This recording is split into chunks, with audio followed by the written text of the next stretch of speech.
You're listening to the AFTERBUZZ TV network, now the largest new media platform on the web, and your #1 source for after-show entertainment. Very good, Keith. Johnson.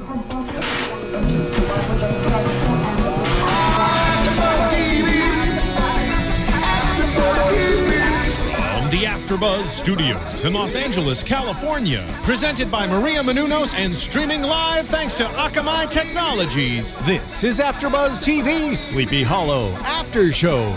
We'll break down tonight's episode and get you all the latest news and gossip.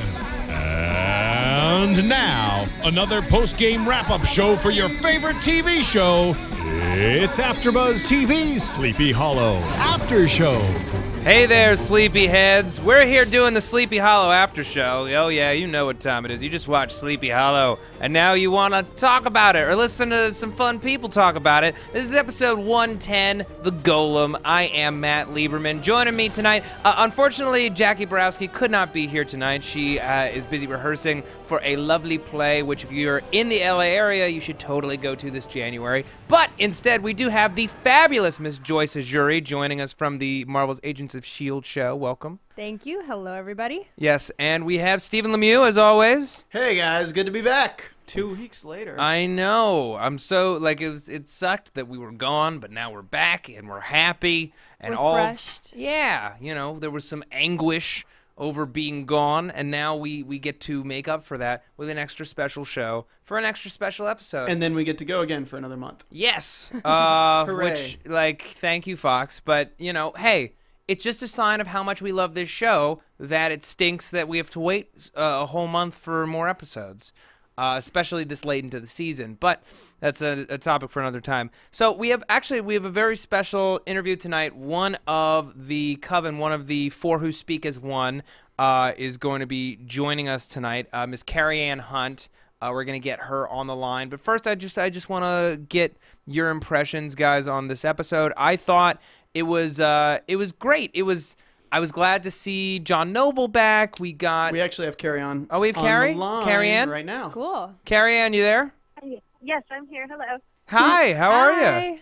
I'm good. How are you? Great. Doing well. Great job on the episode. It was a hell of a lot of fun. Did you enjoy making it as much as we enjoyed watching it? I did. It was a lot of fun. So when did you shoot this episode? Oh gosh, I was up there for about 2 weeks. We had a lot of pre-production stuff, like getting fit for the contacts and those wonderful teeth and costume fittings and all that stuff. Now, were you the same ones who were in Abby's Vision a few episodes back, or did you just get cast for this episode specifically? We are not those poor girls. I guess those would technically be our photo doubles. Okay, that's cool. So we got cast after that episode. Okay, so now I heard we got like a briefing basically that you had a lot to tell us about the practical effects. I thought that your teeth and like the eyes and everything were just so awesome and super creepy. Really badass. Kind of makes me want it to be my Halloween costume for next year.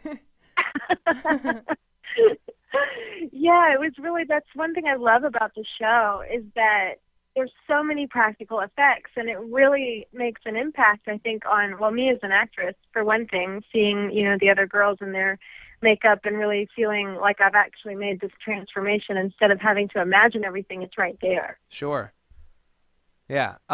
So I have a question. Yeah, Stephen. So Carrie Ann, I gotta ask, because it seems like everything is so humanized in the show. It's like the witches, like Katrina, looks normal. Did they give you any background to why the four who speak as one had their teeth and everything so crazy like that? Was it just because of immortality, or like, what's the deal with that? Well, when you've been alive for that long, your teeth don't hold up too well.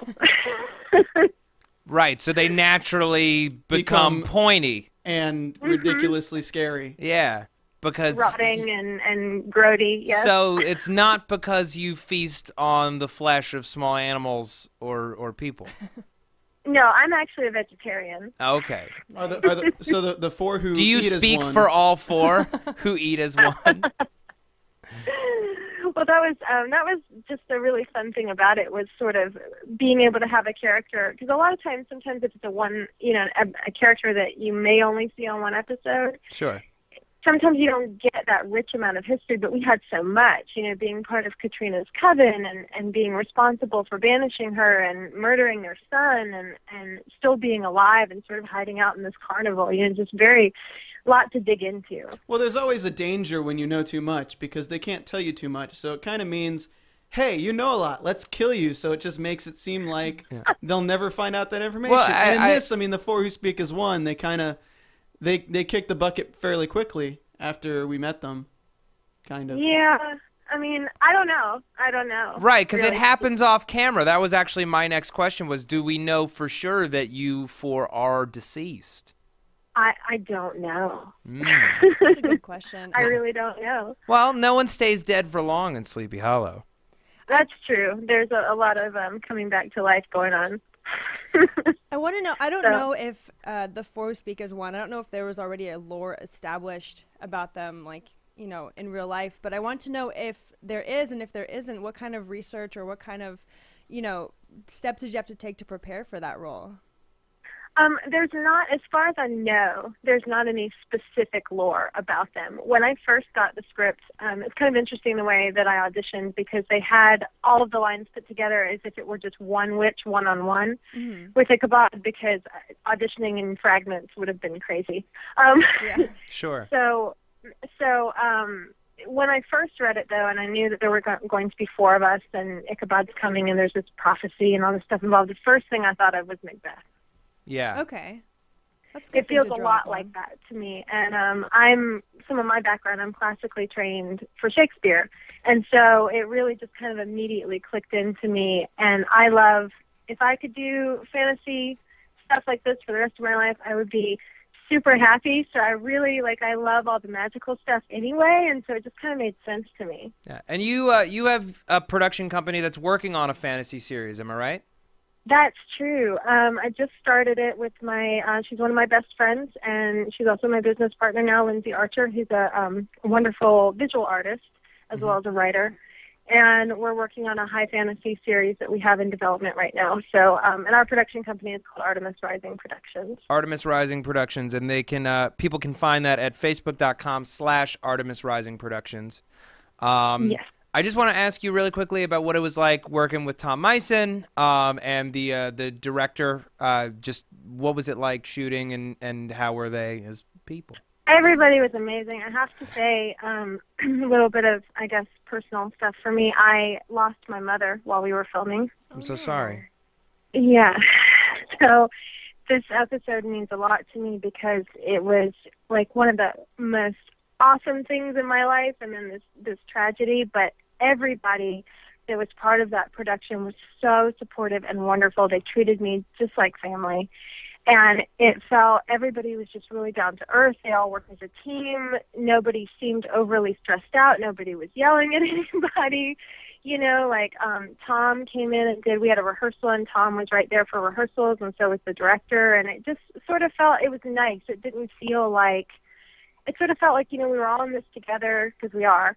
And we were just all a nice group of artists working together, and it was really an ideal situation, especially considering what I was going through. I was so grateful to be in a situation where I was so well supported. Absolutely. That's awesome to hear. Yeah.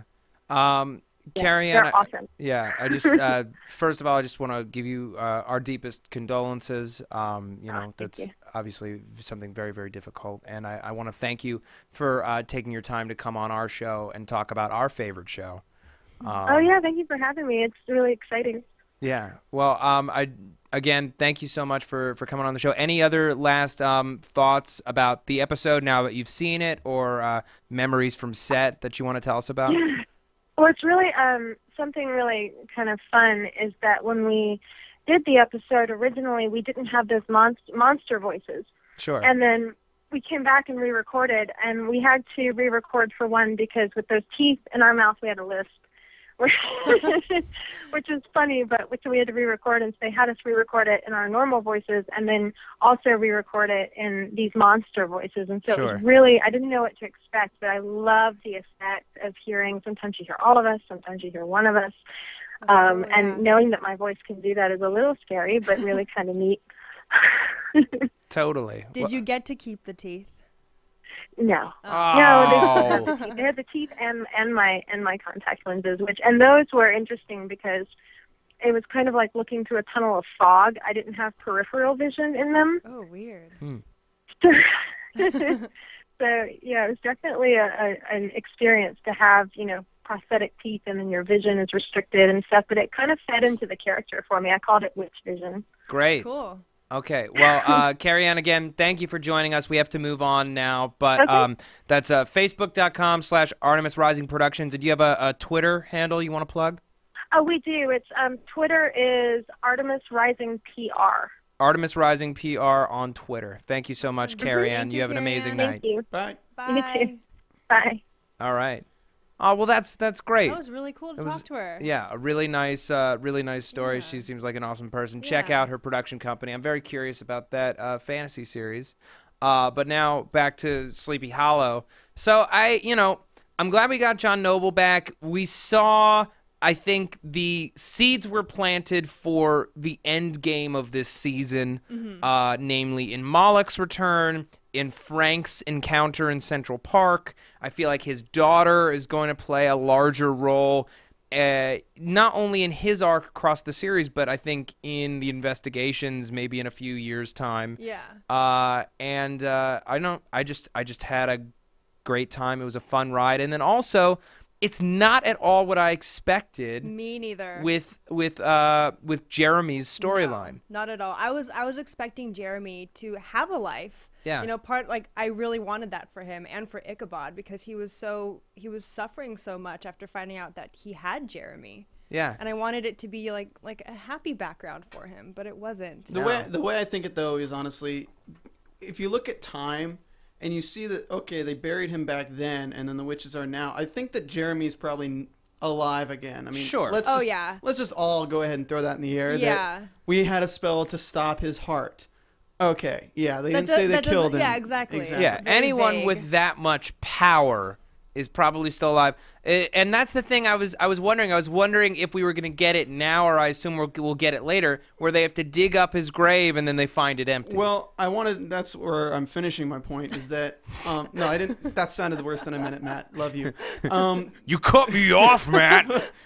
Every time I try to make a point in this show, you get cut off. You always do this. Fair way. So I really think they didn't have, they saw this story and they really wanted to bring the character in and really open the minds of the watchers to know about this. Yeah. But because it's so close to the end of the season, they really just wanted to tease it, because we know now that that's going to be a big part of next season. Yeah. Is going to be his son and maybe his lineage and things like that. They squished so much of his son's story in this episode. It's Like, actually it really happened impressive. fast. Yeah. Yeah, they did it well. They did it well, I think. I mean, I'll talk about it at the end, but the scene between the Golem and Ichabod, I'll talk about a lot at the end, but that too. Yeah. But, so, how do we open this episode, Matt? All right. Well, I just wanted to kind of give general impressions, but I think the main story that we're going to talk about, we're already talking about it, is Ichabod and Jeremy. So we start this episode, and Ichabod is working off his frustration, chopping up some wood. He's got axe in hand, much like in the Sanctuary episode, in the last episode. Abby comes by to kind of try to cheer him up, a little Christmas cheer, and he's like all pissy, Humbug. He's such a Grinch. Yeah, he's such a Grinch. He's like, oh, you celebrate with lumber, blah blah blah blah blah. Not having it at all. But he had kind of made his own plans. I was a little surprised and impressed. He had contacted Henry Parrish, the Sin Eater, by his lonesome, which means he's figured out how to use a phone, I guess. No, he probably wrote him a very detailed letter. Right? I mean, the U.S. Postal Service hasn't changed very much in the past 300 years, Matt. Yeah. He probably found someone in the Pony Express. Yeah. Someone in the Pony Express who's still alive, or a ghost of the Pony Express. I have a horse-drawn Someone who carriage in 18 cherishes minutes. That as much as he does. But what I loved about this, not only does it bring John Noble back into the fold, but it was a very expedient way to get back into what we were talking about last week with why didn't Katrina tell him about the pregnancy. And one thing that, like, as this show has progressed that I'm really impressed with is it it doesn't feel necessarily like a serialized show. It disguises itself as a story of the week, as a standalone show, but it is a serialized show. It's not really about a case of the week anymore. Right. And it hasn't been since the top, I think. I agree, and I like that. It makes it a little less predictable and just a little more interesting to watch to me. Yeah, absolutely. And you know, immediately he's like, I don't want to do this, but I will. Strangling Ichabod into purgatory in the Trinity Church. And one little like weird tidbit that I feel like we learned in this scene is that in purgatory, Katrina comes once a day to light a candle and reflect on her sins. Yeah. But that means that there are days in purgatory. And does time pass the same way in purgatory as it does on Earth? And if in that case, she has been aware and cognizant of the past 300 years. That must be so torturous. So, and knowing that she knows what's happened to everybody since then. She's got to be slightly insane. That's what purgatory right? is. That drives you crazy. Yeah. And Ichabod, you can't escape her from that hell because it's purgatory, not hell, all right? Purgatory. It's purgatory, but it feels like hell, It feels like hell. Stephen, you don't know how hellish it can Matthew be. Lieberman, you don't know how hellish you can be. I do. I have an inkling. I'm a scamp. I'm a wanker. I'm a scoundrel. I feel like what this was episode. the word that they used? Oh, Gumpelfrick. Gumpelfrick. Ugh. This episode was like a vocab lesson for me. There was Gumpelfrick, and then there was the word at the end of the episode before they enter the carnival. For like idol watchers. Yes. Yeah, I don't. Gargoogles. Gargoogle. Yeah, something like that. Something like that. And then we got a little history of grammar lesson. Yeah. Where we learned that awful intercourse means a great conversation. I just hope in this season we get kind of what the symbolism with the George Washington doll hanging in the noose was from. Because we got the doll, and there was such a rich history behind that one doll, which, I mean, I called it earlier that she was pregnant, and then we find out this storyline, and I thought the doll was charred, but it just turned out that it used to be gray, and then the blood turned it black because it turned basically evil through the pain of from Jeremy. Yes. So I'm wondering if we're going to get, how does George Washington play into this whole thing with Katrina to make her like that? Because do we have the story of when the witches sent her to purgatory yet? Because we just have her escaping from them and getting to the sanctuary. Did they say that the witches sent her to purgatory? Yeah, because they Ichabod banished says her. they banished her to purgatory, Okay. so they're the ones who would know how to set her free. So we didn't get that piece of it. But as she said, you know, in our brief moments together, I haven't had a ton of time to give you everything. So, you know, that's... Well, maybe if she that's spent why. less time getting in her corsets. Hey, you know what? A girl's gotta look pretty. A in girl's gotta purgatory, look pretty. okay? If she's gonna hold on to a man when she don't have a body of her own, okay, her purgatory body gotta be in tip-top shape. She I lights heard that that. candle every day. Yeah, that's what I'm saying. And hey, I am a fan of the purgatory dresses. she's a pretty lady. She's a swell lady. I wonder though, you know, she's hid all of this from Ichabod. I wonder how much of the story she's telling is true. She has no reason to lie to him. There has been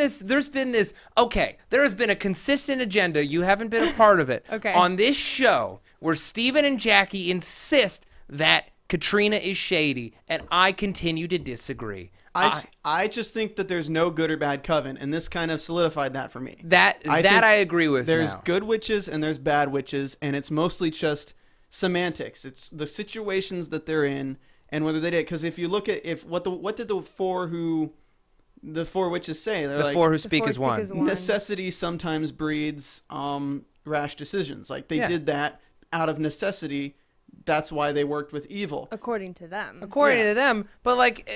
Why is Jeremy evil? Why is she evil for breaking his lifeline and keeping him alive? Because they think apparently at this point everyone believes that if they killed Ichabod, if Ichabod's heart stopped, then Death would be dead. Then they would have killed because they were Death. linked together. Because they were linked, and her spell, Ichabod killed the horseman, but her spell to keep Ichabod alive kept the horseman alive. Apparently, that's what I'm taking from this. Yeah. That makes sense. I get that. But at the same time, it's just interesting to see how the witches react to this and how they're not really good or bad. But I want to talk about I mean, But they're not followers of Moloch by any Yeah, they're means. not, but they struck a deal with Moloch, apparently. Like, they struck a deal. Maybe for their own safety. Because maybe they had to strike a deal to put Jeremy in the ground. Because maybe they didn't have enough power themselves, because that's why they couldn't kill him. That's why they couldn't defeat the Golem. It's true. So they had to strike a deal with Moloch to send the Golem to purgatory. That's what it was. Yeah. But the fire, she lights a candle every day, and it's kind of... And it was Jeremy who set fires. Exactly. So there's kind of a significance there that we'll see. Maybe there's maybe some witches have more of an affinity for different things than others, because we look at the priest who was part of a coven that could control metal and things like that. Right. And Katrina seems like she's good with fire. And then we had that other witch that was really good with fire in the second episode. When does Katrina seem to be good with fire? We've I don't received no recall. proof Okay, of never mind. that. Never mind. recall that. I meant Jeremy. Sorry. Yeah. Jeremy's good with fire. Speaking of fire, he didn't use that at all later on in his life, according to his story. No. Well, he just used his golem to beat the crap out But of he didn't people. use his golem. Like, that's the thing. Yeah, he It just was- came to protect him he came to whenever he needed it. Yeah, it was inadvertent. Yeah. This is a kid with profound emotional issues, severe abandonment. He doesn't know who he's from. I'm sure no one ever explained to him his own power. They just feared it. You know, he didn't really have any direction during life. It's that line that that Henry has late in the episode where he said, or no, it's not Henry, it's Ichabod, who says, my father told me your son will live Act by more- your yeah. example than by your advice. And I gave him neither. Yeah. You know, he had no direction. He just was pursued from all sides. And it's interesting how Ichabod's son is the one who killed Abby's ancestors. yeah, That was so crazy. I know. And I love that connection. It's Abby- sad, but it's cool. Abby didn't take a moment to mourn that. And I'm gonna get to Abby in a hot second. I have like a little bone to pick, but I feel like it's about to be resolved anyway. I'll just talk about it now. Well, Yeah, let it out, man. Okay. Well, it's just that the past like 3 episodes have been very Ichabod centric. And Abby's been just kind of supporting his story for the past few weeks, rather than being as strong of a protagonist as Ichabod and as she was at the beginning of the series, when we were dealing more of her relationship with her sister and, you know, struggling to believe and stuff like that. And I think that now that we have Moloch back in play, you know, actively after her soul, I think we're going to get to understand some more of what happened to her and Jenny when they were young with the 4 trees. Yeah, Well, that's yeah, definitely something I want to get to know more about. I really want them to explore their life and their, you know, how they came to be this way and stuff. Well, and he directly said it though. He said he touched her mind before. Yeah. And the next time will be for like his own. And then that just makes me wonder then, because we see that Ichabod is resistant to things because he's a witness. So obviously Abby's resistant to certain things because she's a witness. But then what did he do with Jenny's mind? And I still think Jenny's going to be that Ticking time bomb. she's going to be that last 15 seconds of the series of the season that just makes you go, "Oh my god." We're going to have a lot of cliffhangers in Oh, January. My god. Yeah. They're going to kill me. I know. I'm so mad, but it's, you know what? The last 2 episodes are just gonna rock our socks off. Last 3 episodes. Yeah. We're waiting a whole month for the last 3, and it's gonna be its own little arc, and it's gonna be the awesomest. All right, I just want to. And the way that they took away from Abby's story a little bit to go into the other ones. Yeah. That was just kind of like they usually do that in series like this, because we started with Abby, moved into Ichabod. Now we're kind of finishing up with Irving. Yeah, a bit of Like Frank. we got a good bit of Frank today. And then I'm sure next season, or even in the last 3 episodes, we're gonna get a pretty good backstory to Andy. And I'm looking forward to that, to see what kind of connections Andy really has. Yeah, he's still moldering around in those sewers, isn't he? Yeah, I mean he's a bit of a mystery because Andy. we don't really know what he was before he was touched by Moloch, like, and became the witch's bitch. Yeah, he'll get his flashback episode. Okay, I just want to talk really quickly about iTunes. People, you are the saviors of this show. You are witnesses to us cranking past 100 reviews on iTunes, up to 104 today, Steve. That's so awesome. I think it's 105. Give me 105. Nice. So big ups to you. You guys rock. Go you. You helped us. Because here's the thing, folks, and I know I say it every week, but there are people who probably are just starting on this podcast, so I'm going to let you in on a little secret. We do this show for free, and it's a free podcast. Here at AfterBuzz TV, we put out 60 shows, 60 hours of content a week. That's crazy. That's a crazy amount of free content that you get to enjoy for free.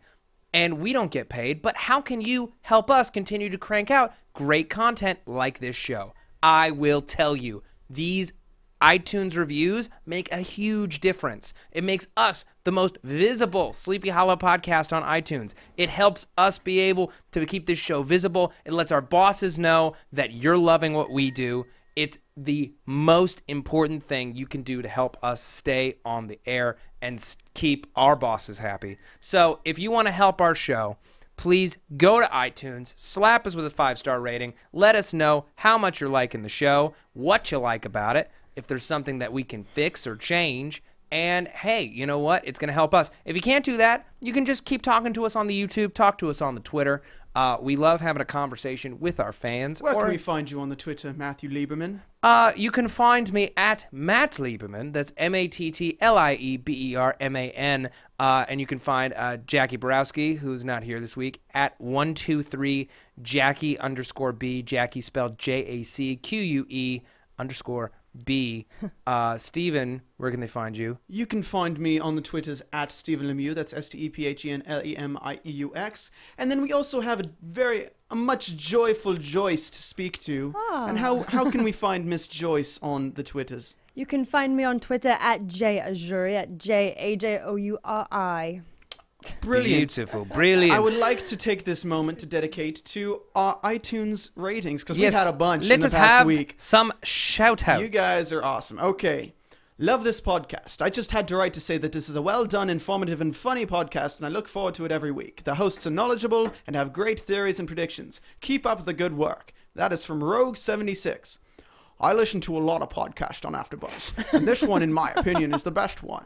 You guys have great chemistry and so funny to listen to.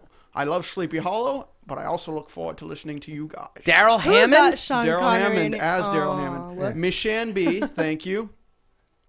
I adore listening to you guys. I'm pretty sure I listen to your podcast even if I didn't watch Sleepy Hollow, which is like the best show on TV, ! Parenthesis. Keep up the good work, hyphen... What will I do without you during the week's show hiatus? I don't know. Rosemary. That's a lot of pressure, Rosemary. Don't lose your head over this. Oh, Punjar. Okay. Okay. I think we're up to 44. 44. And then let's what's the last accent, Matt? What would you like? The last accent I would love a Hessian accent. Ooh. From Anche Robbie, I am so happy with the shows of this show. The hosts of this show. You are so much fun and have me laughing out loud. Please keep what you're doing. Also would like to know what other shows you guys host. I will watch the show because of you.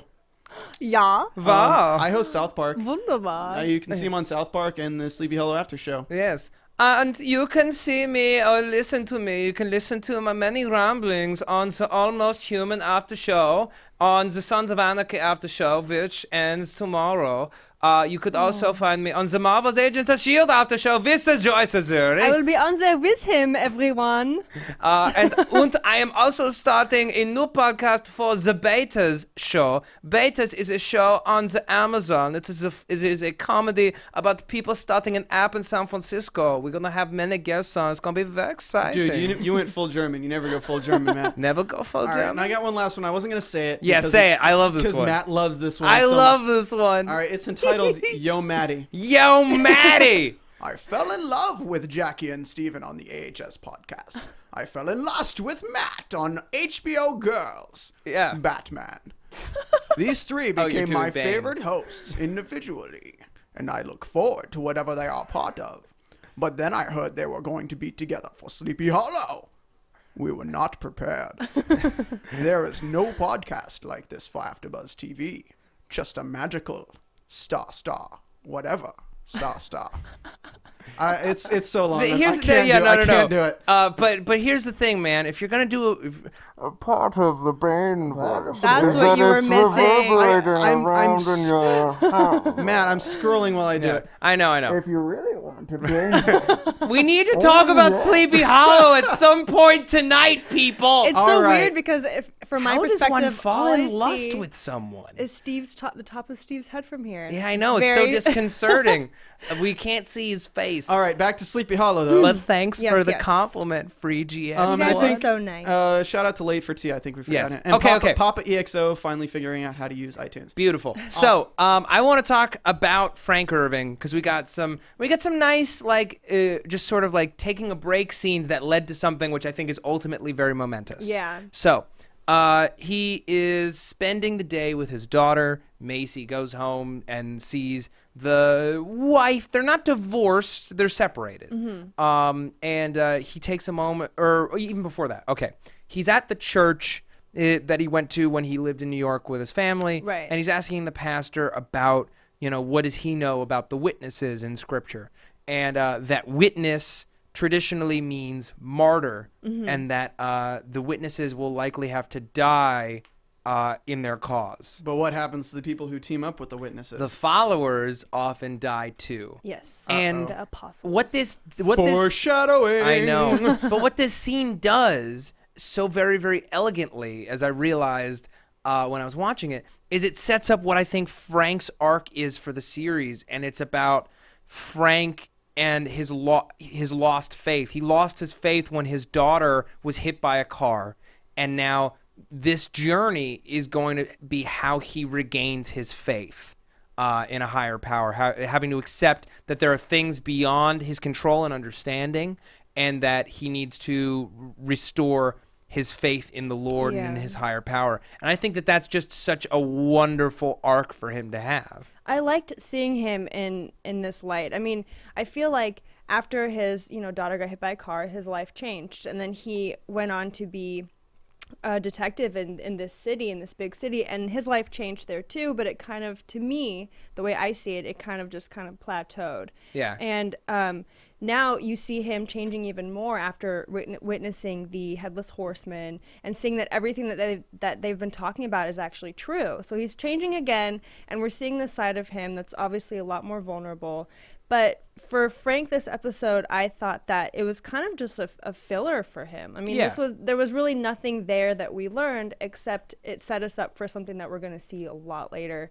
And I agree. I think his daughter's going to be a lot more involved. She's going to start catching on to all these nuances that she's a smart kid. She's a smart cookie. Yeah. And I'm wondering, I feel like there will be eventually a moment where Frank has the opportunity to try to restore feeling to her legs, or that he'll have to take it away if she's given this gift, but it's like a curse or something. I feel like that's just there'll be a trade-off of some story sort. opportunity. He'll have to give up somebody to give something but like that for his daughter. Yeah. I mean, I thought it was interesting for Frank just because last time we saw him, his wife was giving him papers for full custody of his daughter.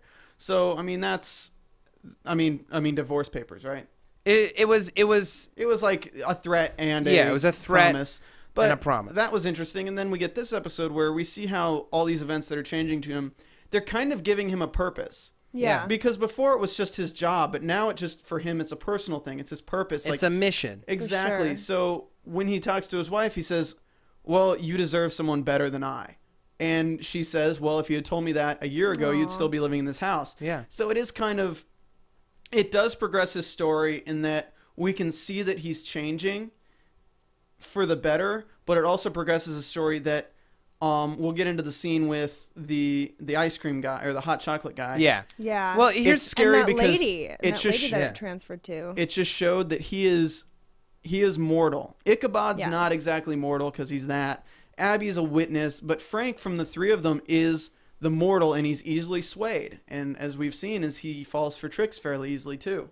Well, what? When did he fall for tricks? I mean, grabbing the guy and like shaking him, and I mean that's basically a trick by Mullet. Set up. He got set up. Right. So I'm fearful of how he can be set up in the future because he's highly he's highly defensive when it comes to his daughter. Yes, Yeah. he's highly defensive when it comes to his daughter, and he's still grappling with the fact that there are things beyond his control, and that there are these forces working against him that he may have to lay down his life in service of it.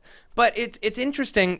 There's discussion. There's something called logotherapy, which talks about how people.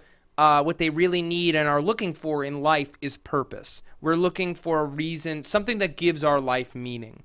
And, in his mind, as somebody who protects people for a living, when he wasn't able to protect his daughter, his reason for being kind of got taken away. Mm-hmm. He had failed in his mission, and there was not really anything propelling him further. And I think it's what made him, so cold as a person. And this is kind of restoring all of that.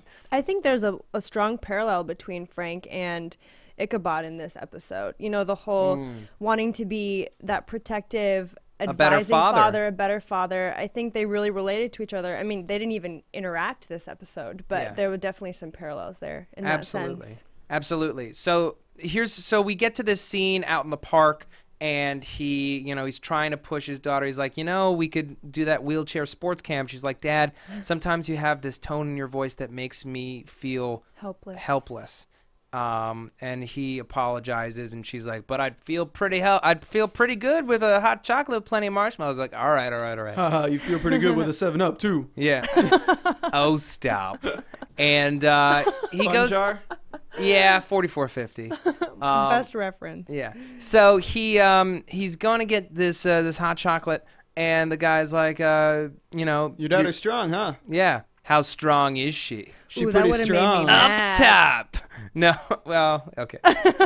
How strong is she? I had to. Yeah. And he's like, what are you talking about? Is like she, Is she strong enough to fight with God? Yeah, to for God. Fight for her soul. Yeah. And Frank kind of just freaks out.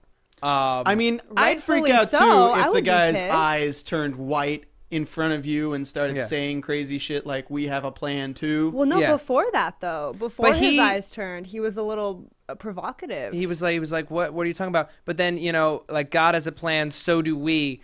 Now, what Frank asks him is like, how do you know what I said? Mm-hmm. How do you know what I said? Because things he had said to the priest in the beginning of the episode. Right. Right. So what he's assuming is how does Moloch know what he told his pastor at the very beginning of the episode? So it's kind of interesting to think that perhaps this demon could be through like he transferring through hosted the in the church. pastor? Yeah, like, and that's the scary thing too, honestly, is the fact that it can change bodies so quickly. Right. It can manifest itself in somebody From host to else. host with, Yeah. no one noticing, without the host noticing, without causing any damage. This is a consummate spy, this demon, whoever he or she or it is. It might get to Macy at some point. Well, what it makes it sound like, not just intimidation of Frank, but it makes it sound like, her soul is pure enough that it could be used as a weapon. Yeah. No, it just makes me feel like that's how Moloch took control of Abby and Jenny in the forest and did something They were with them. young. They were young. Yeah, when they went through all that. It seems like that's it. It's scary to open up the door of possibility with this whole thing. Yeah. No, I have to agree with you. That's definitely terrifying. I mean, maybe Moloch was wandering through the forest and saw some trees with Christmas tree on God. it and an egg on it. And How creepy would it be if Frank just, like, he's out in the middle of the woods and then he just sees Macy walking my God. around, and That's it's what I a imagined. demon causing her, moving her legs and making them work, and like having to confront that. How Ugh. horrific. That's what I was imagining. That's If crazy. he were to enter her body, that's what he would do. Yeah, not so crazy, Steve. I think it could happen. well, I think it'd go through the wife. It'd go through the wife to the daughter, and then he would be with his daughter, and his daughter would walk around. And then his wife would also witness this, and then they would become closer during this whole process. No, because he and Jenny need to hook up. Frangenicky Merlving. Frangenicky Merlving. Hashtag Frangenicky Merlving. Worst hashtag ever. and apparently it's their real ship name is BAMF, Badass Mofos. Yeah. But It's Mr. and Mrs. Banff. no. It's their hashtag is BAMF.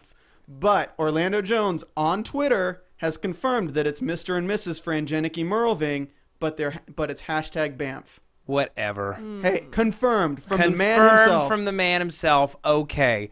I just think it sounds like the it sounds like vomit or the kind of foreign dish that would make one vomit, or it's just like something someone mutters to you and you're like, "Are you okay, man?" and you check if they have a fever. It just isn't nice. It isn't a nice thing to say. It sounds like the bug guy from the first Men in Black saying Frankfurt. Okay. Like okay. Sugar. Yeah. Sugar in water. Yeah. And where's the cat? I want the cat. Okay, back to Sleepy Hollow and not a movie from 1998. Okay. Such a good one. So at the end of this episode, Well, we have to still talk about this whole the Golem. I mean, we have to talk about. all right. We have much to talk about still. We didn't really Fine. touch up on him. Okay, we'll talk about the Golem. So, great creature design, and again, bringing in a trope from religion, from the Bible, or from history. Ichabod meets up with the Sin Eater. Yeah. He has to choke him to get him Henry, close. call him Henry. Okay, he has to meet He up loves with Henry. crosswords and he loves trains. Gumble freak. Yeah. And we also have to talk about the librarian, too. Yes. So he meets up with, and that's after this, but he meets up with Sassy Henry, librarian. and Henry chokes him. He meets up with Katrina, asks about the baby. She gives him the name, says it's Jeremy. And then the monster busts through the door right as Ichabod wakes up, and that's where they decide to go and look for the Grace family history in the library. Yes. Librarian Grace knows Dixon. some shit. Yes. I'm And totally she's- shipping Ichabod and the librarian. Yeah, you couldn't stop talking about it while we were watching. I'm just like, hush. And then she dude. gets killed, so you can't So do that. quickly. She's Ichabrarian. dead. There's no way. Ichabrarian. And guess what? Guess what? She ain't in purgatory She's- because lying is a sin. She's still got a hand. She's still got. Ew. Gross. That's She did not not what I get meant. the upper Disgusting. hand. What She I did meant. not get the upper hand in this episode. No, Punjar. 4550. Lord in heaven. Well, she's handy with a car. Oh, Oh, no. 46. Okay. And she can do a drive-by high five still. That's not a pun. I'm not going to give you that one. That's just dumb. But it was dumb. I guess. All right. It was dumb. 4650. You're right. Dumb is good. Dude, Yeah. so that Golem straight beat her car to hell and back. Yeah. Or to Yeah. hell. I got to hand it to him. He did a great job destroying that car. Punjar. Yeah. See, I can do one every now and again. 47. I mean, she got the 5-finger discount. 4750. Poor woman. Yeah, she should just hand in her badge and her weapon because she's not a great witch. I really want to know what she knew, 48. like what she could have. I Sorry. missed it. I'm proud of myself. It was dumb too. I'm sorry. No, I missed it. No, I'm it's okay. sorry. It's okay. Make your real point because we actually need to talk about this episode. Well, Lord. I'm just so curious as to how they figured out that she knew something that she wasn't telling them. Because Henry eats sins for a Oh. living, and lying And he is a sensed sin. a lie from a mile away. I Yeah. remember. And he was so like quietly pleased with himself. She lied, and I can sense a sin from a mile away. And it's like it's the most excitement he's had in Yeah. like 40 years. I mean, his life is tragic. I It's know. really sad. We definitely got a lot more insight into his life. I know, and it left, a lot of fans being like, "Oh, I wish he was around all the time." Yeah. I think he is going to be around just enough. I don't know if I want him to be a member of the main cast because I like what he does to an episode when he's in it, but I like the core cast enough that we don't need him necessarily agree. to make the show great. I agree. He's the writer's trump card. He's like, Yeah. we need to connect these 2 points. Sin Eater? Sin Eater! Yeah. Let's just bring him back in. Right? Because his powers are obscure and he's an incredible actor. So no matter what you give him, he's going to do a great job with it. And it'll serve any plot function. Plot function. Plot function. Plot function. Remember, Matt, good blood, bad blood, good blood, bad blood, good blood, bad blood, big black blood bug. Ugh, you couldn't even do it that way Shut up. right that time. I did it right. Yeah. Red leather, yellow leather. Here, you know what? I will eat my hat if the Sin Eater gets to be on the show more often. I'm trying too hard to do these puns. You do them so eloquently. Well, I mean, 4850. the librarian got one episode, and she apparently did not spend that time reading a book on how to survive a golem attack. It's true. Although I don't know how many books there are about surviving a golem attack. I have to imagine it's not a popular subject. She wrote the book on high fives, though. $49. We're so dangerously close to $50. So the librarian obviously had no family because all of her personal belongings get sent to Ichabod and Abby. I guess. Yeah, that was really strange. Yeah. And they find the box, and the Sin Eater's just, okay, Henry. All of her personal effects are just ticket stubs and posters from carnivals. Yeah. She did nothing From centuries ago, too. Yeah. But here's what's hilarious to me is like the four that speak as one had like a poster and were like a marquee at this apparently abandoned carnival, and that's just so not a carnival attraction. They're so creepy with the pointed teeth. What children would be willing to go into that attraction? The ones who love the Stephen King's It movie. None of them. None of them. No one likes Pennywise the Clown. Nobody. Pennywise the Clown's terrifying. Straight up 30-year-olds have nightmares about that crap. Yeah. Straight up 30-year-olds. That was a little strange. Yeah. Yeah. But nobody's there, and then suddenly everyone's there when all hell's breaking loose. I was like, where did all these people come from as they run out of the carnival? They work there. They weren't attendants of the carnival. They are attendees of the carnival. They were attendants of the carnival. I wonder why there were no attendees. Because they were closed. It was late at night. Like, remember the Sin Eater? Henry, he said his first train was like 8:55 p.m. in the middle of the day. Yeah. And then the next one was 12:44 in the morning, which he said he was going to miss. So it was probably like 4 in the morning, which again begs the question, why are they in their tent at all, waiting around in their chairs? They don't have normal lives. You don't know that. I don't think they're normal. They don't have some sort of... Oh my God. What if they were waiting for the librarian to show up? Steven, no, wait. Steven, if we still do like Sleepy Hollow sketches, we need to do one where someone goes on a date with the four who speak as one. Oh my God, that would be amazing. That's and then so we can funny. actually have Joyce be in the sketch. Yeah. I was looking for a way to get that. There we go. Okay. For those who don't know, we're actually writing sketches so we can film them during the break and then show them to you and become sensational. Yes. Well, I mean, we already are sensational. We could become sensations. We already are sensations. I guess. At least with the people who write on Sensationaler. iTunes. That is not a word, Joyce. It is now. It is now. Neither is Gumple Frick. I looked it up on Google and it does not exist. It does not exist. Google said no, so it does not exist. Try Bing next time. Exactly. I did on my phone. I'm going to use the word in Windows Scrabble, phone, though. Bing.com. I'm going to use it in Scrabble. Bing is for doing, not for researching words. Okay. We're getting too silly. Yeah, a little bit. Okay. Back So onto this carnival of Carnival nobody's of here. Death.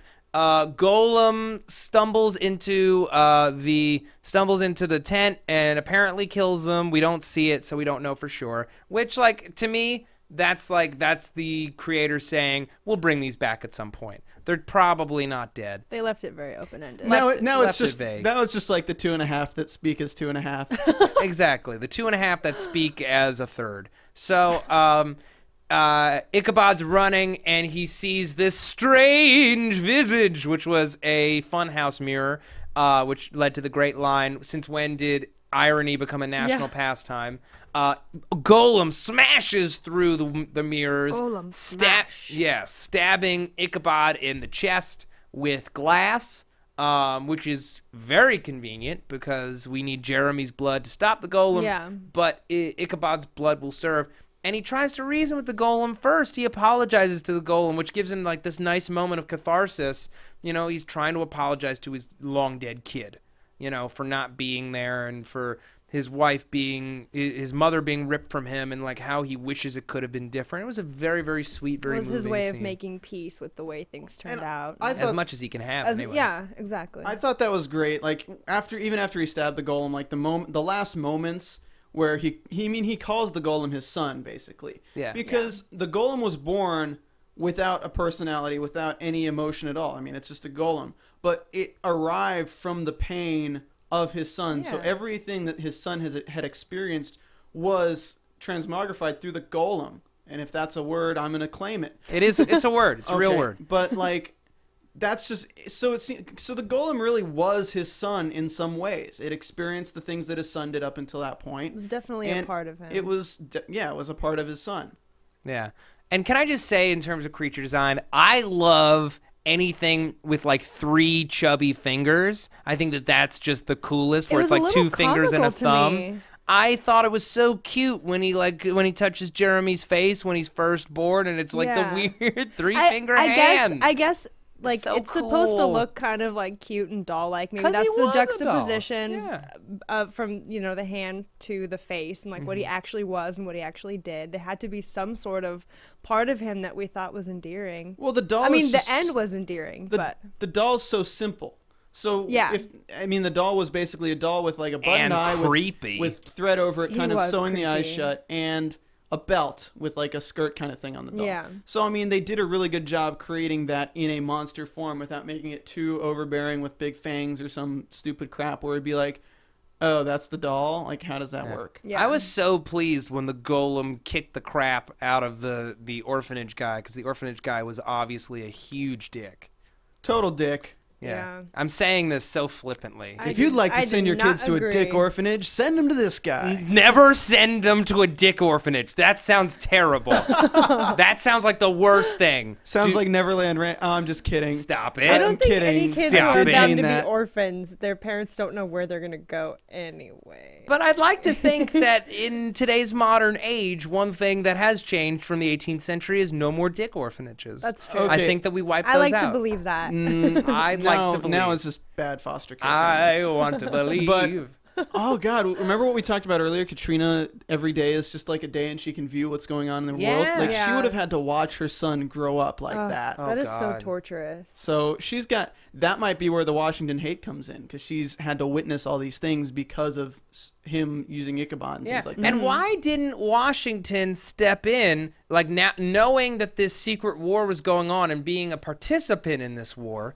Why wouldn't he want Jeremy and try to use Jeremy as a weapon? Because nobody knew about Jeremy. Because he wasn't the one killing people or destroying anything. That's true. Well, word spread of his fearsome golem. And his 10-foot tall, made of radiation. Yeah. Opponents beware. He's not made of radiation. He's coming. He's coming. He's coming. What? Come on. I sent you the video. Excuse me? He saves children, but not the British children, Matt. All right. If you guys haven't seen that video, look up Washington online. I might need to. Washington, 10-foot tall, where it weighs an effing ton? Yes. Yeah. Okay. So there's only one. That video is great. It's classic. So that was a really touching scene with Washington being 10 foot tall. And then the last scene we get is So Abby's like, she gives Ichabod a embroidered hosiery. Oh, you embroidered my name on some oversized hosiery. How odd. Yeah. And she's like, I'm gonna go get some comfort food. I'll be back in 10 minutes. Which is like an odd thing to say. But anyway. Yeah, that was really strange. Yeah. Excuse to go away for a minute. Yeah. So as soon as she leaves, mirror cracks and then becomes a portal to Purgatory Woods. Where Ichabod is confronted by Moloch, who, first of all, he says something, and maybe we should get into predictions, because this is all going to be spoiler territory, right? I mean, is it? I mean, we don't know anything. It's all speculation. Let me just throw something out here first before we do that then. Yeah. Well, first we get... I'm just going back to Frank and his daughter, and they talk about vine and shrubbery, and that was kind of fun. Yeah, which, first of all, Macy, it's 6 seconds, not 8 seconds. No one has time for 3 minutes, Dad. All right. And then when you look through the mirror in the office where it cracks and then opens up again, you see the white trees. Mm-hmm. So I'm wondering if around Sleepy Hollow, just like there was a portal to the Lost Colony, somehow you can end up in Purgatory. Because it seems like Abby and Jenny ended up in Purgatory, and Moloch didn't really come out where it is, but those white trees signify an entrance to Purgatory. Maybe. That's entirely possible. Yeah. I like this theory, actually. Here, let's jump into predictions just to feel safe. Your AfterBuzz TV predictions. What is that? Is that the new thing? It's like a year and a half old. Oh, that's weird. Just quicker. Okay. So Moloch says the name of the saint will be the sign, and that it will lead to the beginning of the war, the makings of this war. And I was thinking about it, and isn't there a Saint Francis? Yes. Saint Francis? Of Assisi. Yeah, St. Francis of Assisi. Yeah. So There's Frank will somehow, this is my prediction, Frank is somehow going to open a door for Moloch to begin this war inadvertently, and I think that Macy is going to be the key. Yeah, to that I think he's going to find this as a threat to Macy and do everything he can to protect her. He might unravel a little bit. Yeah, I think he will. And that I did think about that while we were talking about Frank earlier. Yeah. I think Jeremy will come back. Yeah. I think he's definitely coming back to life somehow. Yeah. There's no way he Some can't. kind of empty grave business, and he's he's either one of the horsemen or he's a powerful warlock now. And then so Moloch also says that he's coming for Jenny's soul, and Ichabod is going to be the one to give it to him. He's coming for Abby's soul, you mean? What did I say? You said Jenny. No, I said, oh, okay. I meant Abby. Pardon. It's late. I still have another show to do. Goodness, me and Joyce. But yeah, he's coming for Abby's soul, and I'm like, why? Why at this point? What is it gonna serve to take her soul? We need her soul. Moloch, you jerk. He's just greedy. He's just greedy. He wants everyone. He's got so many souls already. Leave them alone. Use Moloch. Katrina's. I don't know. We like Abby better than Katrina. Yeah. Steven, do you have any thoughts on this development, like why he needs the soul, or what you think he's gonna do with it? I mean, I think it's just the absence of two required materials. The absence of one of two required materials creates the inability to create what you need to make. So, like, you have two people you need to prevent the apocalypse. Right, you take one of them out. You take one away, and there's nothing you can really do to stop it. Yeah. I feel like we have like 3 episodes left, right? Yeah. Mm-hmm. So in the next 3 episodes, we're gonna get a background on Andy. I really think. I think we're gonna get more into the Witch's Coven, and I think the end of the season will be Katrina being released.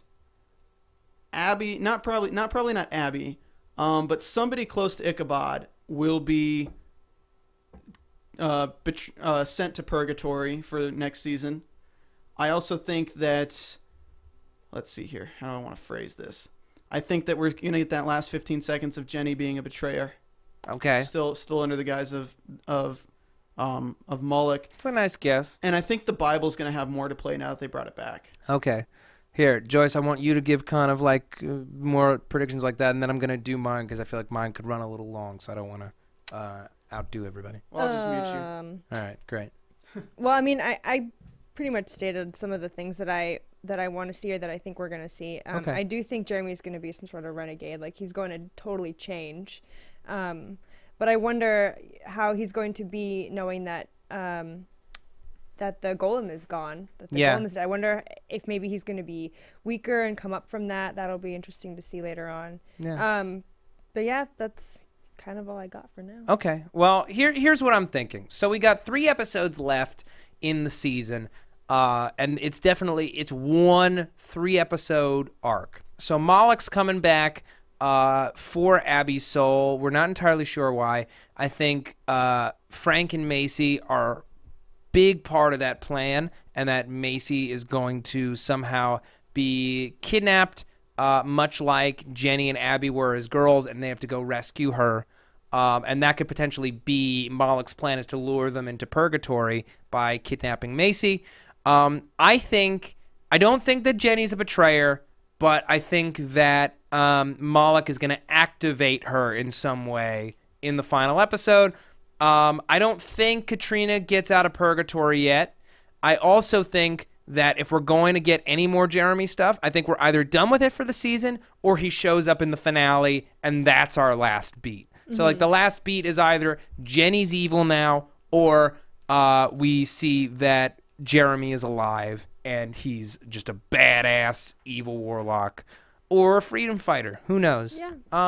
Could go either way. I think we're gonna get Corbin talking to Abby. Oh yeah, and Corbin comes back. And that's right. We got that spoiler. Yeah. I don't know. Orlando interview. I'm wondering how he's gonna play into it, if he's gonna be in a good way or a bad way, because the only person who can really affect Abby right now from purgatory is Corbin.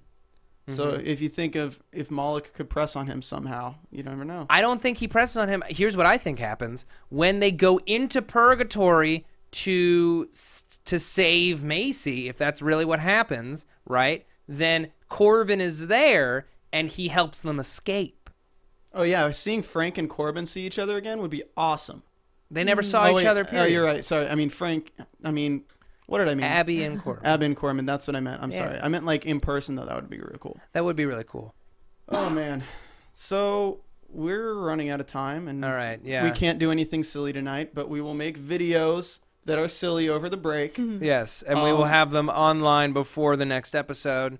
We should probably try to get costumes or something and things like that. We'll also, what's the pun jar at, Matt? The pun jar right now is at $49, and I want to remind everyone of the rules of the pun jar sweepstakes because we're coming up on it pretty quickly. You must follow myself, Stephen Lemieux, and Jackie Borowski on Twitter, as well as AfterBuzz TV, all on Twitter.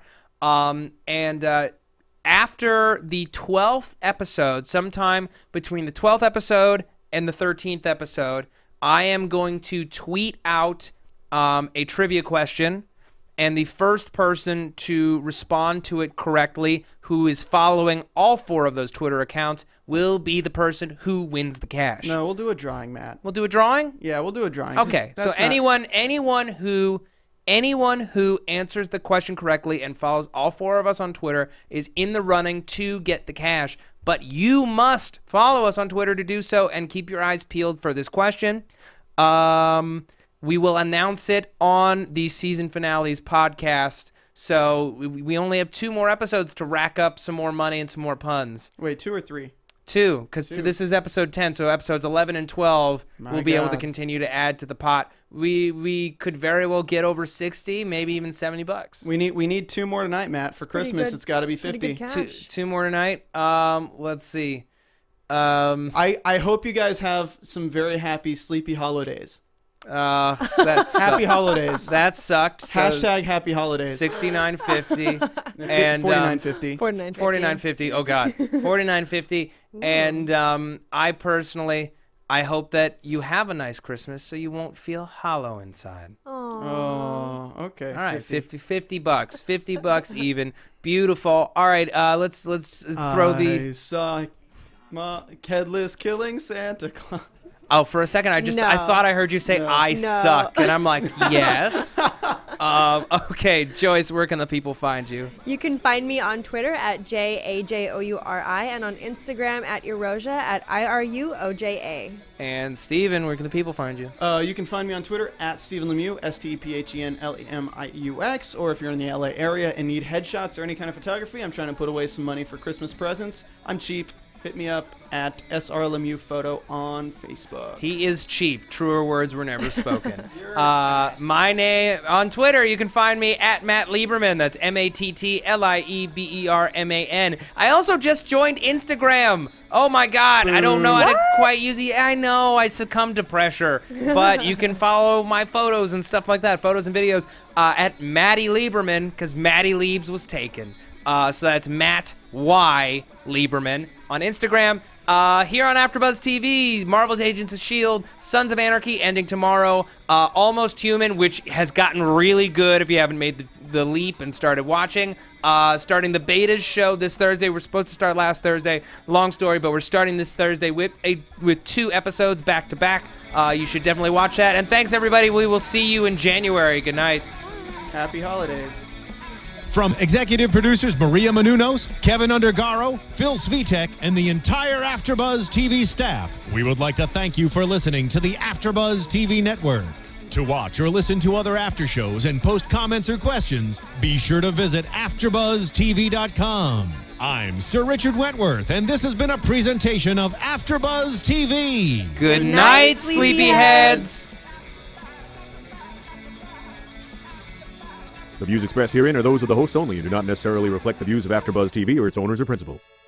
Thank you for watching AfterBuzz TV on YouTube. For more of your favorite after shows and interviews, subscribe to our channel here, and be sure to share your opinion on the episode in the comment section below here. We'd love to see what you guys are buzzing about. Thanks again. Buzz you later.